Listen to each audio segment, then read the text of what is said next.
So think about how this process works. This process of ongoing coaching works for reps in a lot of environments. A lot of times, live training is going to be delivered ad hoc to reps, and then management sees their emails, right? Sees their calls. Follow up information exists in some repository, right? But since there's no way to track content usage and searchability, there's no way to assess the usability of it. The information can't be found in Notion, or maybe it can't be found in Google Drive. So then what? Questions asked in Slack, and the trail goes cold, right? There's no feedback loop as far as what follow up questions are being asked. Because there's no feedback loop for those follow up questions, there's no data to drive what follow up learning should be. And because there's no follow up learning or way to track feedback to that follow up learning, any follow up training is completely ad hoc. It's just, hey, I feel like talking about this today. It's very common for many companies, and it's oftentimes why enablement and sales departments feel like they're flying by the seat of their pants, because they are. So we want to get to a place that you can think of as rep-centric enablement. An easy way to think about this is having the reps at the center of the flywheel, as they should be.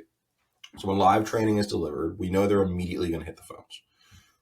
Gong is a great example of this. We'll be able to see and hear how they're applying knowledge and concepts on the phone, providing feedback to one another on the success of that application. From there, all that information has got to go into a knowledge base, but the difference between a good one and a bad one is that you want to be able to see what types of search queries are coming through. That helps us answer the question of what are the follow-up types of things that they're thinking? What are the obstacles between them carrying out the action that we're asking for and looking at the knowledge that we've dropped? So the easy way to do this is making sure that knowledge base is one that's embedded in the tools they already use, rather than giving reps another window or something to cross-reference with. Then finally, once you analyze the feedback from the follow-up questions and the call performance, this helps drive the strategy for whether another live training is required, whether we want to have live practice, whether maybe we want to do a small e-learning thing. And then the feedback from those practice sessions, of course, provides the data to assess the level of conceptual understanding, and the flywheel continues around the reps. So in short, some of the key results of this with a successful sales environment are you're going to increase active selling time by delivering all of this to the reps within the modus operandi that already exists. Their selling workflow is going to be maximized. Secondly, by emphasizing sales readiness and knowledge democratization, we're actually empowering rep autonomy. So this makes it easier for customers to purchase from us and decreases selling friction. And then finally, we're creating feedback loops and analytics that allow for you to proactively understand areas of success and potential gaps, which means now the strategy for enabling reps is going to be based upon rep performance and rep performance alone, rather than what a sales leader might believe after reading, some HubSpot article. Yeah, so I've going from Mongo to Qualtrics has been a really good way for me to think about this because there was a little bit of fear of, well, is what I did before going to work at a new company? And what I found is the fundamentals really stay the same. It's understanding who we sell to, what they care about, how we help them, communicating to them in a way that makes sense to them, that resonates with them. And then the way to make sure that it's actually going to be sustainable is measure everything you can. And so when I'm looking at pipeline generation metrics, I want to understand what success looks like. What is a good day? What is a good week? What is a good month? We track performance across all those areas. We see when it goes up, see when it goes down, and when it's going down, we course correct. But fortunately, I think a lot of the foundational elements can be pretty consistent.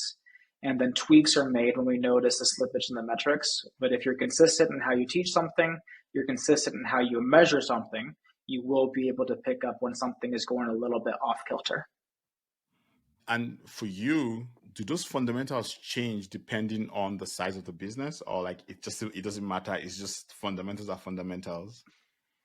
The fundamentals are the fundamentals, but the way that you apply it is different. I'll give you an example. So if I'm selling a large ticket item to a high level persona and I have like 5 or 10 accounts in my book, the amount of information I need to consume to understand what my persona cares about, how I help them, how our solution is better than the competitors is way more detailed than an SMB rep covering a large patch of accounts.